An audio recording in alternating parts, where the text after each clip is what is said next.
Like it's popping up a lot more, people knowing about Alzheimer's now than in previous years. Is that because people are living longer? It's simply because we're living longer. That's what I was getting at with the story about my aunt, and I guess I didn't explain it fully.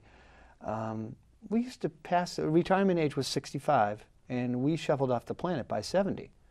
Now we're around till 85, 90. So more of us present Alzheimer's disease, more of us know people with it, and there was enough occurrence to be able to see regularity and study it. Does that make sense? So people were passing away before Alzheimer's would manifest. I'd just like to take a short break here, and we'll be right back with how to stop memory loss with Dr. Tom Shea from the University of Massachusetts Lowell. Thank you, Dr. Shea. Thanks. Thank you. Welcome back to Eye on You. Today we're here with Dr. Tom Shea from the University of Massachusetts Lowell and our students interviewing Connor and Mandy. So the last time we were here, we were talking to Dr. Shea about apples, the research that you're doing with Alzheimer's concerning apples and apple juice, specifically stopping the progression of Alzheimer's. I know that you had mentioned a smart pill. Can you tell us about the smart pill in addition to? Sure.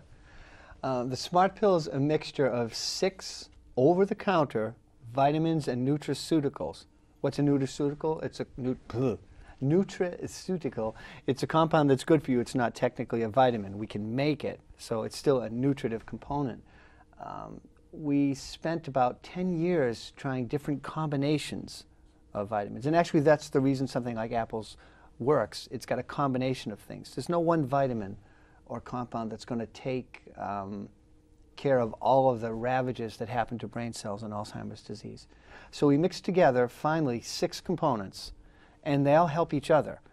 One of them helps new attacked neurons, one of them helps the inside, one of them gives them energy, one of them protects everything that's inside. And we call it the smart pill, for lack of a better name. It's just a working title. When it's finally on the market, it'll sure have a more punchy name than that. And we've been studying this in the clinic for some time. We actually did a study with UMass Lowell seniors, 45 years of age and older. And we've done some early stage Alzheimer's work, and we're working in a senior center in Andover. Connor? Is there some kind of timetable for when this is going to be available? That's a really good question. The time from starting a clinical trial to bringing something to market is a very, very long process. Very frustrating. No one's more anxious than we are. Right. And expensive, too. Expensive, yes. We're at a 6-month point, the midpoint of our 1-year clinical trial with early stage Alzheimer patients. We've completed some 3-month trials with seniors that do not have dementia. So some of the studies are done, some are ongoing. I would imagine a year or 2 before it's available. So can the smart pill and the apple juice cure the damages of Alzheimer's, or is it strictly preventative? It's a great question. They don't cure the damages. A cure is way, way off. A cure is something we may never see. Why? Because we're really dealing with us and aging, and since our brain cells aren't replaced, they're simply going to wear out. They'll wear out in a way that the rest of our body won't. However, a treatment is much more attainable. The smart pill and apple juice and eating right, all of these things are very good preventatives. So they'll hold off the ravages of Alzheimer's. Even if you have a genetic predisposition, they'll give you a length of time that then, if Alzheimer's is to show up, it'll be beyond your lifetime. Do you think it's a good idea to start this before there's any symptoms? Definitely. It's never too early, and it's never too late. And can we take the smart pill? Yes. Yes, the idea of the smart pill is a preventative. Should be started now. And I wanted to ask you, I don't think we ever really discussed this. How many people today have Alzheimer's? And do you see this increasing as the baby boom? Yes. Oh, yes. Yes. 4 million people are diagnosed with Alzheimer's now. A conservative estimate says that only 50% of the people that actually have Alzheimer's are diagnosed. Wow. So 4 million are diagnosed. There could be 8 million. And as this goes on and on, the fastest growing segment of our population is 65 and older. I'm a baby boomer. And we're all afraid of Alzheimer's. We'll all face it. As we live longer and longer, there'll be more and more. And Alzheimer's disease alone will cripple our healthcare system by the year 2050. Just that disease will take up all the resources we have. And, I mean, in So terms something's got to be done now, is what I meant. Yeah, in terms Sorry. of, so are you saying that it would be better to take the money now and put it into the research? Spend $1 now will save 100 later. Someone with Alzheimer's can live 10 years, and they've got to be cared for all that time. So that's a long, long period of time. How do you feel that your research is added to the prestige and renown of the university? Oh, I don't know. If a good treatment comes from the university, that's a great thing. Yeah. Haven't really thought of it like that. No? No. Not while you're doing your research? No, I've thought of trying to. It's funny how things work. You're in the bench working, trying to find a result. The result works. It's mushroomed into something that's effective clinically, and if that, radiates out and helps the disorder, if it helps everyone's cognitive powers in aging, that's great. Mm-hmm. Now, are your clinical trials local? I mean, are you working on this locally? So far, it's all local. It will expand.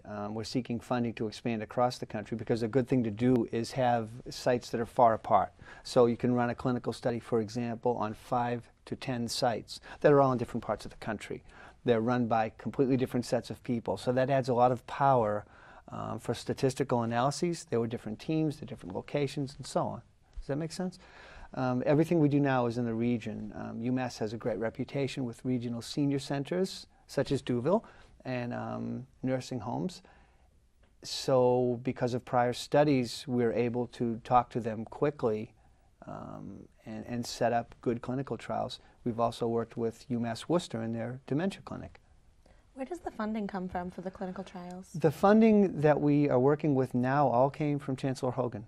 Really? He watched what we had done. We presented our basic work and said it's time to go to the clinic. All the work up till then had been funded by the Alzheimer's Association, by the National Institutes of Health, and so on. Mm-hmm. I really crossed a new frontier when I entered the clinical realm. I don't have a track record there. So getting started in the clinic can be difficult. So two things came to our rescue, if you will, to get us going. One, again, was the prior studies that had been done in regional nursing homes and senior centers. And the second was the Chancellor saw the value of our work, and he funded purchase of the pills and enough money to support students that would actually carry out some of the research.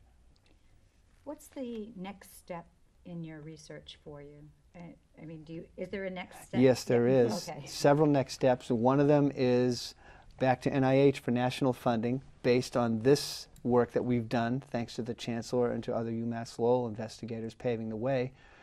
And then commercialization. The Commercial Ventures and Intellectual Property Office is working very hard now to negotiate with vitamin companies or pharmaceutical companies that may pick up the smart pill and add it to their line. And that'll bring it to market. Connor? Would future clinics across the country be run through universities as well? Future clinical studies?